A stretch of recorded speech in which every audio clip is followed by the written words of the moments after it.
Assalamualaikum warahmatullahi wabarakatuh. Bismillahirrahmanirrahim. Alhamdulillahirabbil alamin. Wassalatu wassalamu ala asrafil anbiya wal mursalin sayyidina Muhammadin sallallahu alaihi wasallam wa ala alihi wa sahbihi ajmain. Amma ba'du, mahasiswa program mata kuliah usul fikih rahimakumullah wa hafizakumullah jami'an. Alhamdulillah pada kesempatan kali ini saya bisa menyapa Anda kembali di perkuliahan usul fikih yang pada hari ini sudah memasuki pertemuan ke-13 atau materi ke-11 terkait dengan qaidatul lughawiyah, al-qaidatul lughawiyah atau kaidah-kaidah al-qawaidul lughawiyah atau kaidah-kaidah kebahasaan di dalam khazanah usul fikih. Yang ini sebenarnya sudah memasuki inti daripada pembahasan usul fikih itu sendiri ya. Karena usul fikih itu kan pertama adalah membahas tentang muthammar ya. Al-muthammar yakni dalil, kemudian as-samrah yakni buah, kemudian istismar cara bagaimana supaya berbuah, dan mustathmir dan siapa yang kemudian mampu menghasilkan buah kan gitu.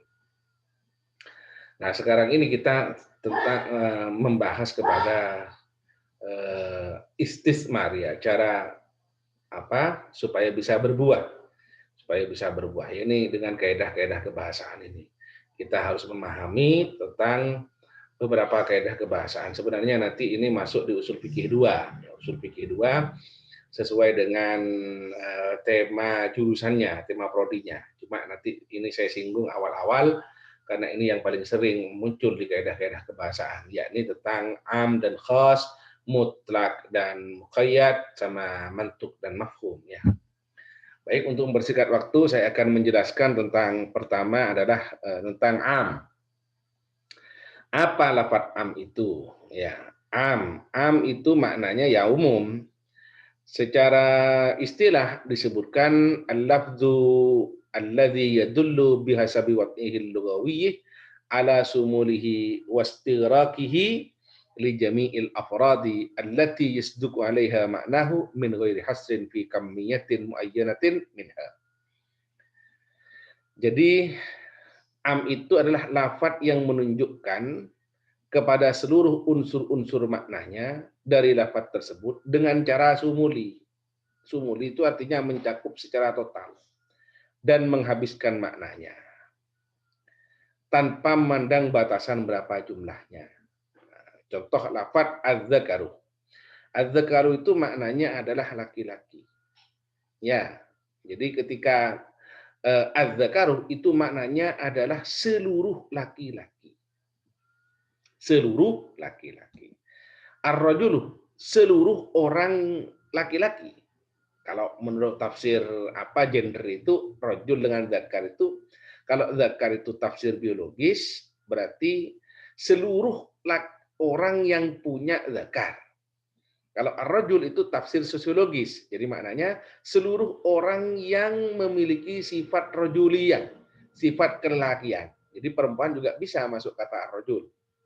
Menurut tafsir sosiologis ya, bentukan masyarakat gender. Makanya beda kalau dalam ayat waris itu menggunakan tafsir kata yang menunjukkan tafsir biologis. Lidzakari mithlu hadzil unthayain.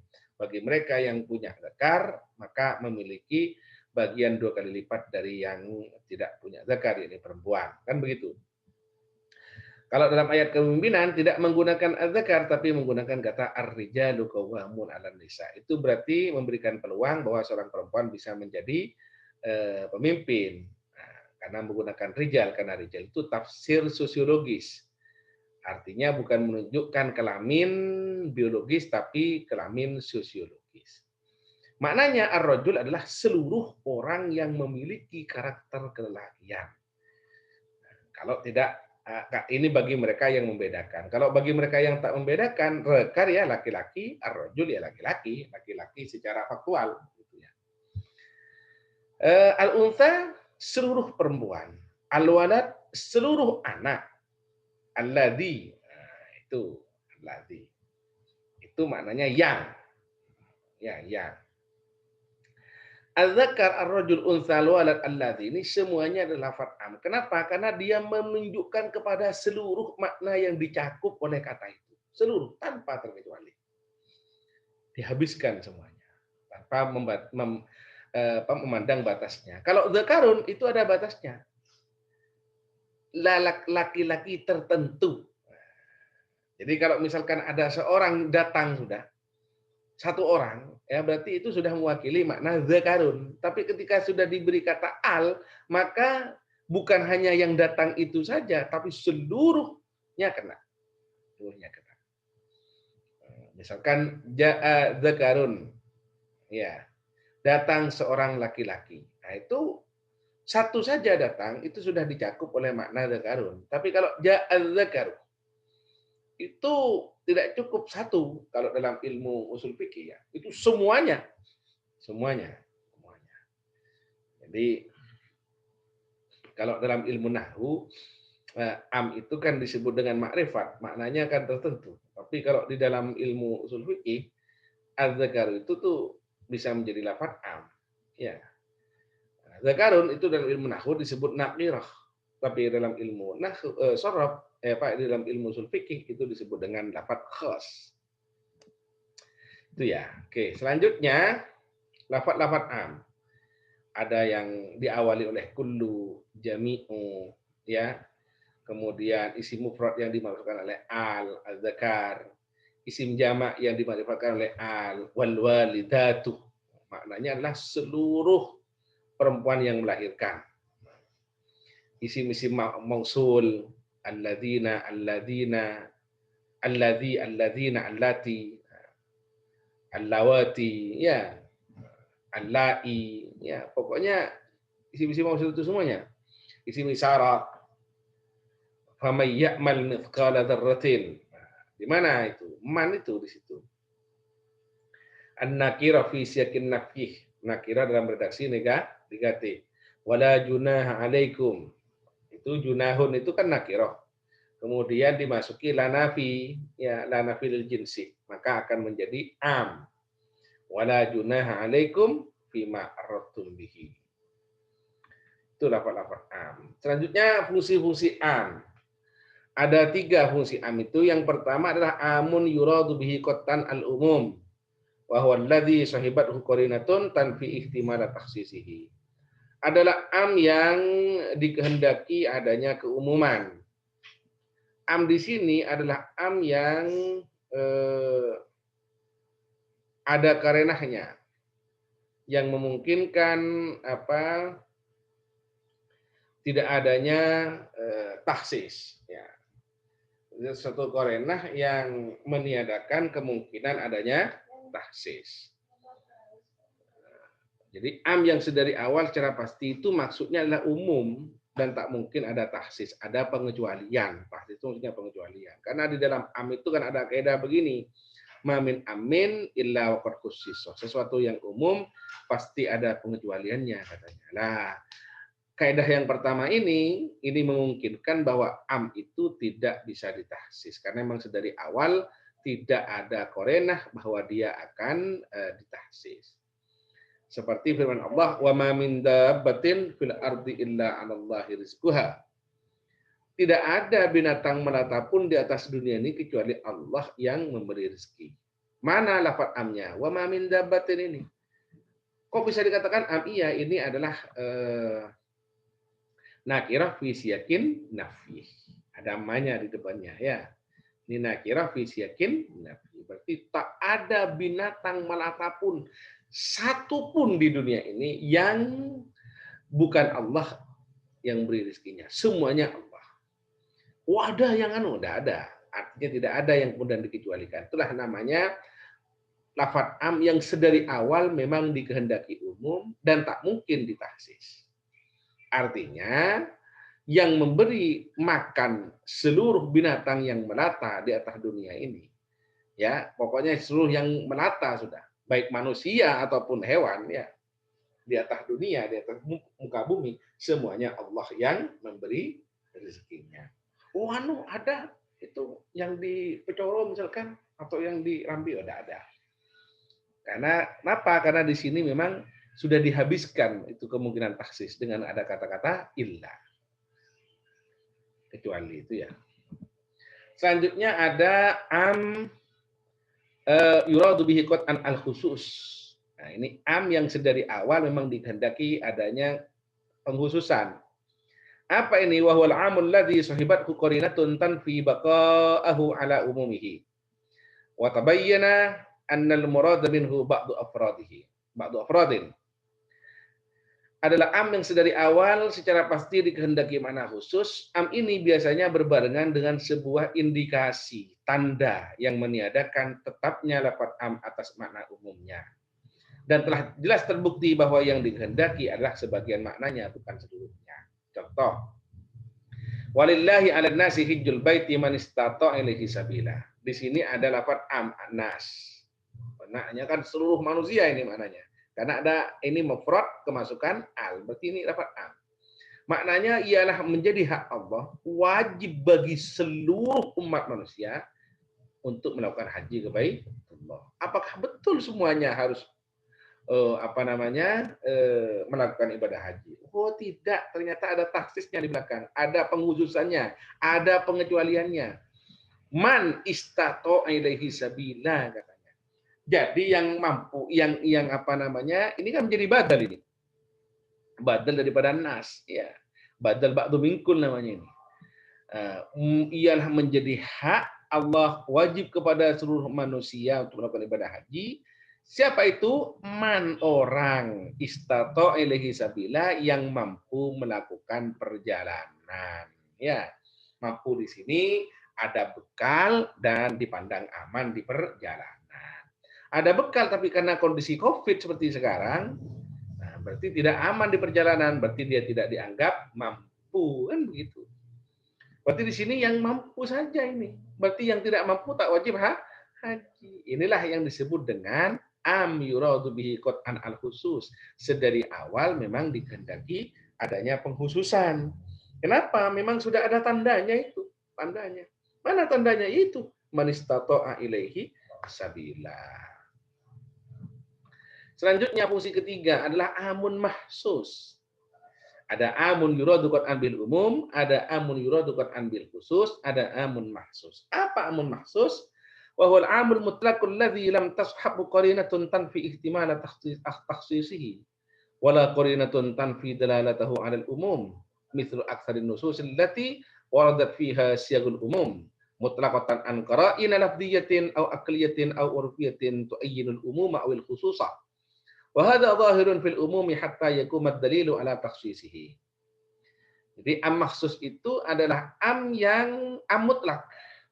Artinya mutlak tak ada indikasi, baik indikasi yang meniadakan taksis atau indikasi yang menyatakan adanya taksis. Yang tidak berbarengan dengan indikasi yang meniadakan kemungkinan pengkhususan dan indikasi meniadakan penunjukan kepada keumuman. Seperti kebanyakan teks-teks syar'i. Jadi kebanyakan teks syar'i itu amum maksus, ya. Jadi memang yang dalam kondisi mutlak, tidak ada korena, apakah dia ditaksis ataukah tidak ada korena ataukah dia tidak ditaksis. Seperti dalam ayat wal mutallaqatu yatarabbasna. Adapun perempuan-perempuan yang dicerai hendaknya menangguhkan diri mereka salat 3 kali sucian. Apakah seluruh perempuan yang dicerai itu kemudian harus beriddah 3 kali sucian? Nah, akal ini pasti menjawab oh tidak. Ya, tidak. Bagaimana bagi mereka yang kemudian tak pernah haid? Apakah harus 3 kali sucian? Kan tidak. Berarti secara akal itu sudah tidak masuk. Oh, ternyata di dalam ayat yang lain ada ayat wa ulatul wallai isna minal mahid min nisaikum in irtabtum fa iddatuhunna 3 ashhurin wallai lam yahid. Adapun perempuan-perempuan yang sudah menopause, ya, adapun perempuan-perempuan yang sudah berhenti, ya, tidak haid dalam artian menopause, dan perempuan-perempuan yang memang belum pernah haid, maka iddahnya itu 3 bulan. Artinya bukan 3 kali sucian. Begitu. Menurut Al-Baqarah 228 ini seluruh perempuan yang dicerai iddahnya adalah 3 kali sucian. Tidak ada keterangan di situ apakah ayat ini tetap dalam keumumannya ataukah ada ditaksis. Tidak ada, karena tidak ada keterangan apakah itu tetap umum ataukah tetap ada pengkhususan. Tapi ternyata akal tidak bisa menerima. Bagaimana kalau kemudian ada perempuan yang dicerai dia tak pernah haid seumur hidupnya? Apakah 3 kali sucian? Kan nonsen itu namanya. Ternyata di ayat At-Tolak ayat 4 itu ada ayat wallai isna minal mahid min nisaikum in tabtum fa iddatuhunna 3 ashhurin wallai lam yahid. Adapun perempuan yang sudah menopause ketika dicerai oleh suaminya dan perempuan yang belum pernah haid seumur hidupnya, maka iddahnya adalah 3 bulan. Oh, berarti tidak mengikuti 3 kali sucian. Berarti ayat di Al-Tolak itu menjadi mukhassis daripada ayat atau keumuman ayat di Al-Baqarah 228. Itulah amun maksus. Nah, jadi di sini ini perannya mujtahid sangat dominan di sini ya. Karena mencari-cari apakah ayat ini masih dalam kondisi am ataukah hadis ini dalam kondisi am atau sudah ada pentasisnya. Baik taksisnya itu akal atau ayat lain atau ada hadis. Nanti akan lebih dispesifikkan di usul fikih 2 ya. Selanjutnya tentang khadun wudi alid-dalalati ala fardin wahid. Bisahsi mithlu Muhammadin aw wahidin bin naw mithlu rajulin aw ala afradin mutaaddidatin mahsuratin mithlu thalathatin wa asratin wa mi'atin wa qaumin wa ghairi dhalik min al-alfadz allati tadullu ala adadin min al-afrad wa la tadullu ala istighraqi jami'il afrad. Jadi khas itu lafaz yang diletakkan untuk menunjukkan kepada satu individu. Seperti kata Muhammad. Nah, itu kan individu, satu individu itu Muhammad, bukan dua individu itu. Kecuali Muhammad ini. Nah, 2 Muhammad berarti. Kalau Muhammad dan satu individu Muhammad. Atau satu macam seperti rojul. Ini kan jenis, macam kan, macam. Rojul, rojulun. Lawannya adalah unsa kan begitu. Au ala afradin muta'addidah mahsurah, atau atas individu yang banyak namun terbatas. Seperti 3, salah satu. Banyak kan? Tapi terbatas 3. Syaratun 10. Kan banyak, tapi terbatas hanya 10, tidak lebih. Mi'atun 100 banyak kan? Tapi tidak lebih, tidak satu-satu, tidak kurang kan gitu. Wa qaumin dan kaum. Wadzalika dan dari lafaz juga atas beberapa makna namun tidak kepada semua maknanya. Terbatas, maksurah, khas itu. Dalam lafaz khas itu menunjuk kepada adalah qat'iyah terhadap makna khusus yang dimaksud dan hukum yang tak ditunjukkannya adalah qat'i, bukan dhanni, selama tidak ada dalil yang memalingkannya kepada makna lain. Contoh, "Faman lam yajid fasiyamu thalathati ayyam fil haji wa sab'atin idza raja'tum, tilka asyaratun kamilah." Di situ ada kata salah satu ayyam dan kata sab'ah dan kata asyarah. Sudah dijelaskan tadi ini masuk kategori khas karena dia termasuk menunjukkan kepada a'dadin atau afradin muta'addidatin ma'surah, kepada individu-individu yang berbilangan tapi terbatas. Kata salasa dan sab'ah tak bisa diartikan lebih dan kurang dari 3 hari atau 7 hari kan gitu. Oh, itu katanya Allah Subhanahu wa taala dalam firman-Nya bersuruh berpuasa 3 hari. Kalau 4 hari gimana? Ya tak boleh, karena itu khos. Ketika pulang 7 hari, kalau 6 hari gimana? Ya tidak boleh juga. Misalkan ketika di Mekah berpuasa 4 hari, di rumahnya puasa 6 hari, ya tidak boleh. Harus 3 dan 7. Kan tak bisa dimaknai lain. Ya. Selanjutnya mutlak. Apa mutlak? Mutlak itu adallu alal haqiqah min ghairi wasfin zaid 'alaiha. Lafaz yang menunjukkan kepada makna hakikat tanpa diberi sifat. Jadi tak ada sifat. Contohnya fatah ri raqabah, memerdekakan budak. Budak yang gimana? Nah, itu mutlak namanya. Nanti lawannya muqayyad. Muqayyad itu berarti ada sifatnya, ada batasnya. Fatah raqabah. Ini muqayyad. Kalau muqayyad ma tanawala muayyanan aw mausufan wasfin zaid ala haqiqati jinsihi itu. Lafaz yang menunjukkan makna tertentu atau makna yang diberi sifat, diberi keterangan. yang melebihi dari hakikat sejenisnya. Contoh, fatahriru raqabatin mu'minah. Di dalam Al-Qur'an kan kalau di surat Sumpah itu, ayat sumpah, kafarat sumpah itu memerdekakan budak saja. Tapi di ayat pembunuhan itu memerdekakan budak mukmin. Nah, itu kan, itu yang satu mutlak, yang satu muqayyad. Nanti apakah hamlul mutlak alal muqayyad? Nanti ada kaidahnya. Di dalam ayat sumpah, la yu'akhidhukumullahu billaghwi fi aymanikum walakin yu'akhidhukum bima aqadtumul ayman fakaffaratuhu it'amu 'asharati masakin min awsati ma tut'imuna ahlikum aw kiswatuhum aw tahriru raqabah. Nah, itu. Aw tahriru raqabah, tidak ada mukminannya. Sementara dalam ayat-ayat yang lain, wa ma kana lil mu'minin ayyaqtula mu'minan illa khata'a wa man qatala mu'minan khata'an fatahriru raqabatin mu'minatin. Nah, itu di dalam ayat pembunuhan, fatah raqabatin mu'minatin. Pertanyaannya, apakah di ayat sumpah itu pokoknya kita yang melanggar sumpah kafaratnya pokoknya merdekakan budak, baik mukmin ataupun tidak? Nah, kalau kondisi ayat mutlak, iya pokoknya budak wis, baik muslim ataupun non muslim. Tapi di dalam ayat pembunuhan itu harus yang mukmin. Nah, ini ada kaidahnya nanti. Apakah di ayat yang mutlak itu diarahkan kepada yang muqayyad ataukah memang berdiri sendiri? Ini kaidah-kaidahnya. Lafaz mutlak dan lafaz yang mutlak dan tetap pada kemutlakannya selama tidak ada dalil yang membatasi. Kata wasiat di dalam surat An-Nisa itu bermakna mutlak, artinya jumlah wasiat tak terbatas. Kemudian ada hadis yang membatasi bahwa jumlah wasiat itu harus sepertiga. Jadilah lafaz wasiat tersebut muqayyad bil hadis. Di dalam ayat tusu nabiha audain, kan ada itu. Di dalam ayat waris itu memang salah satunya ada perintah untuk melakukan wasiat.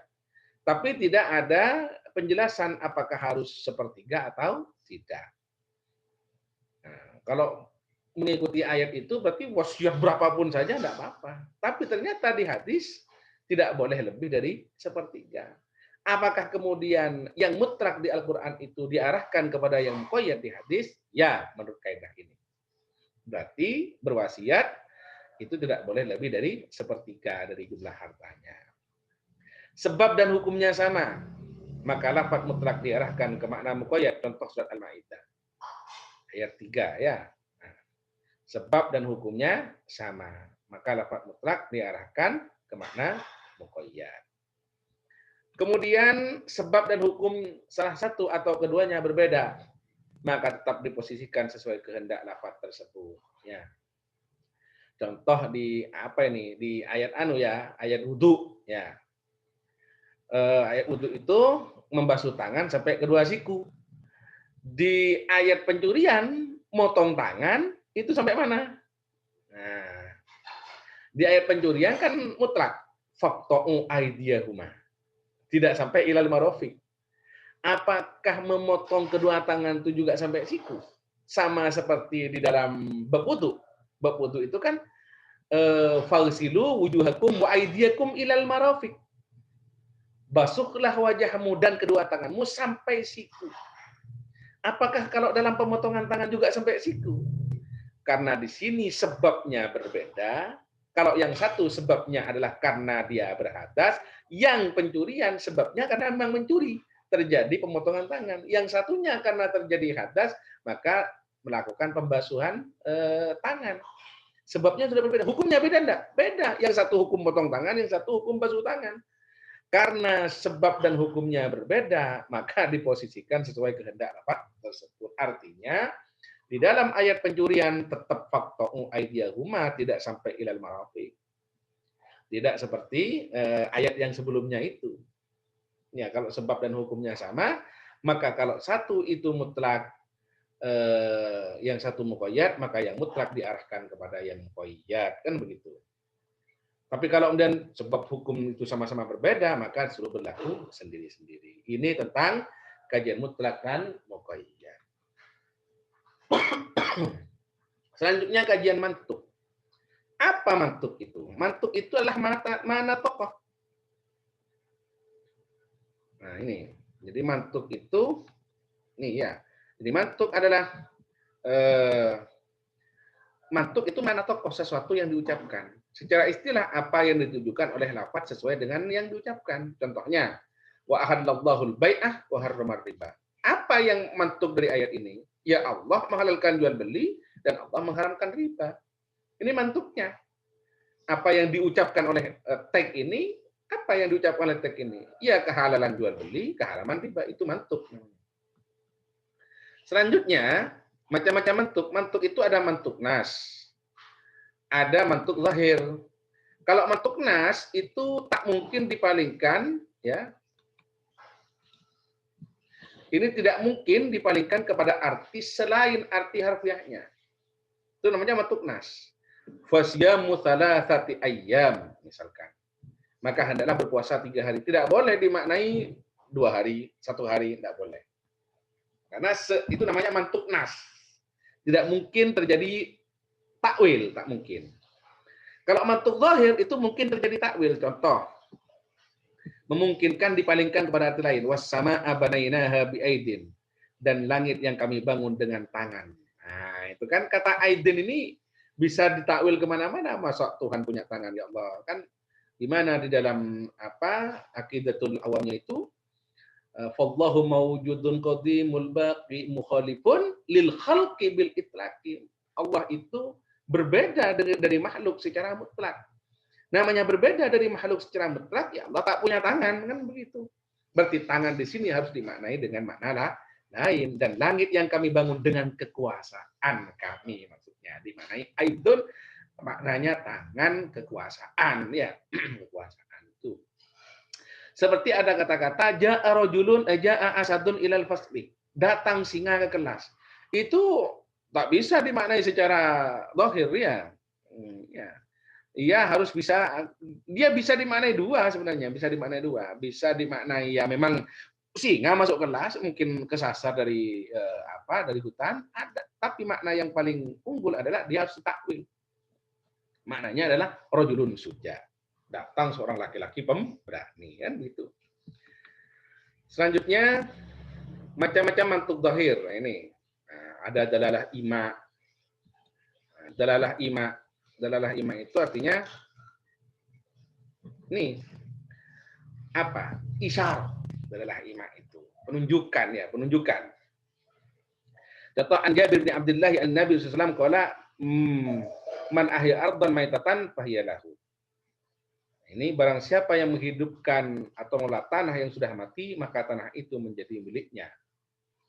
Nah, ini kan bahasa ada tanah yang menjadi bangkai, gitu. Berarti di sini dimaknai tanah yang tak produktif, gitu maksudnya, tidak bertuan, gitu maksudnya. Ada dalalah isar wasainal insana billadhi yahmal ummuhu wahnan ala wahnin wa bisaluhu fi amain. Dan kami perintahkan kepada manusia berbuat baik kepada 2 orang ibu bapaknya. Ibunya telah mengandungnya dalam keadaan lemah yang bertambah-tambah dan menyapihnya dalam 2 tahun. Ada dalalah isarah itu artinya bahwa di situ terjadi kesulitan yang parah. Kalau sudah terjadi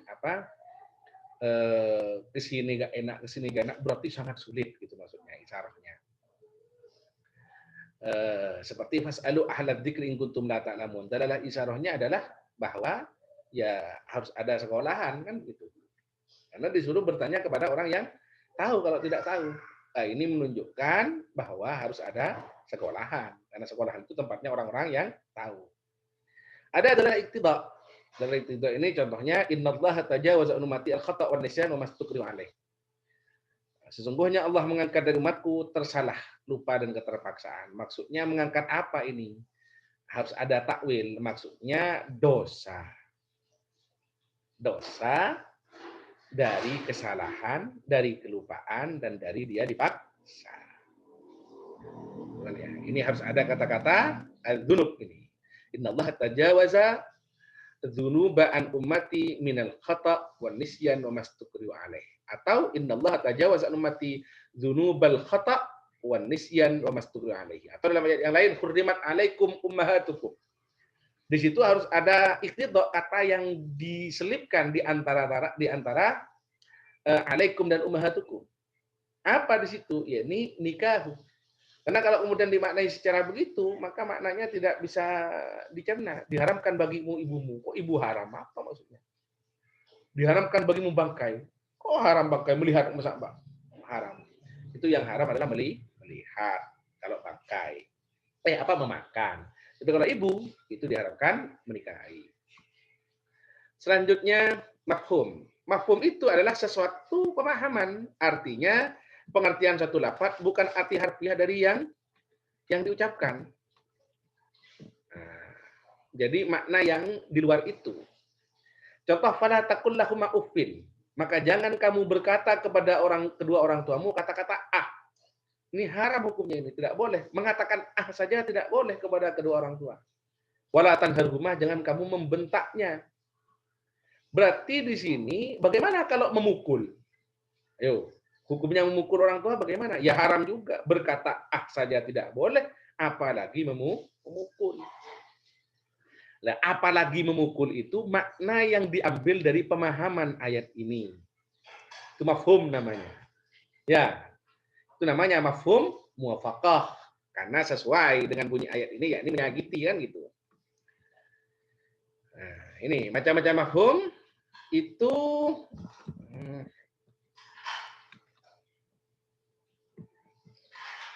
ada mafhum muwafaqah, ada mafhum mukhalafah.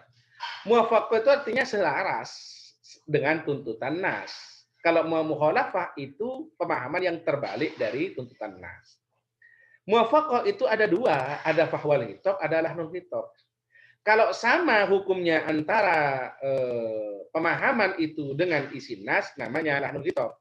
Kalau lebih-lebih, artinya lebih parah dari hukumnya nas, namanya fahwal hitop.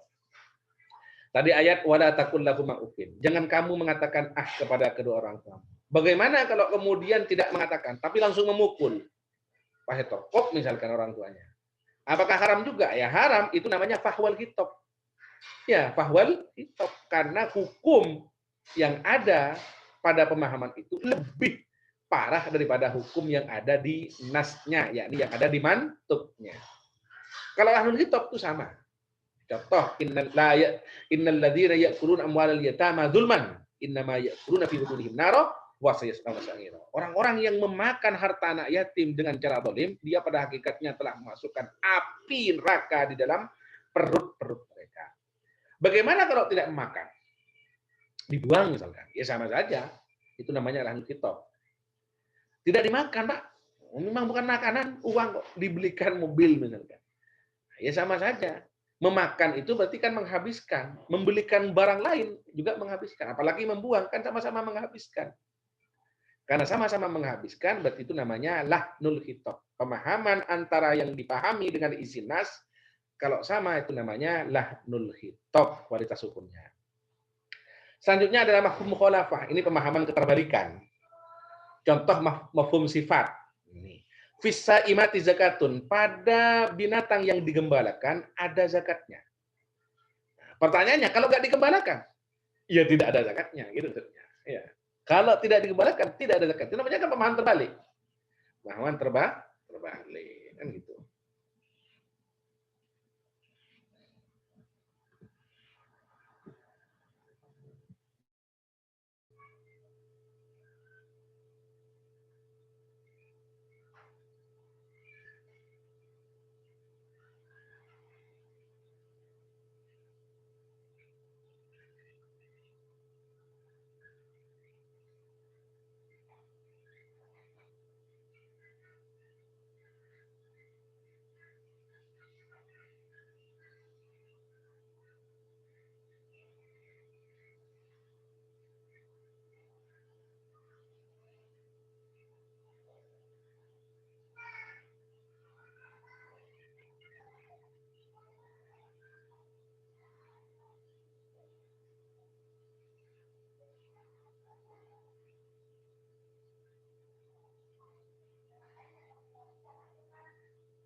Baik, saya lanjut ya. Ini ya. Jadi mafhum sifat tadi. Jadi mafhum sifat di 40 menit sudah selesai ya. Ini saya lanjutkan lagi. Mafhum sifat seperti tadi itu. Jadi mafhum khalafah ya. Mafhum khalafah karena sifat. Mafhum khalafah karena sifat. Nah, jadi sifat itu mafhum sifat bisa diambil mafhum khalafahnya. Bisa imati zakatun, pada binatang yang digembalakan ada zakatnya. Itu. Mafhum syarat contohnya ini ya yang bukan ayat Quran misalkan ja'a Zaidun ingkana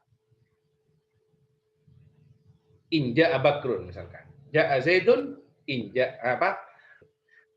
Akram Bakron inja Zaidun. Aku akan menghormati Bakar kalau Zaid datang. Kalau saya tidak datang, dia tidak dihormati. Kan begitu maksud apa ya? Mafhum goyah. Contohnya wa'ti muslima ilal lail. Dalam ayat puasa itu, hatta yatabayyana lakumul khaytul abyadu minal khaytil aswadi minal fajr. Coba ayat sebelumnya.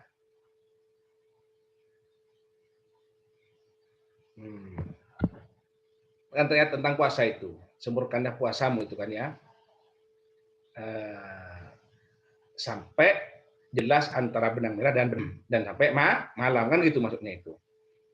Artinya mulai dari siang, dari fajar sampai terbitnya terbenamnya matahari.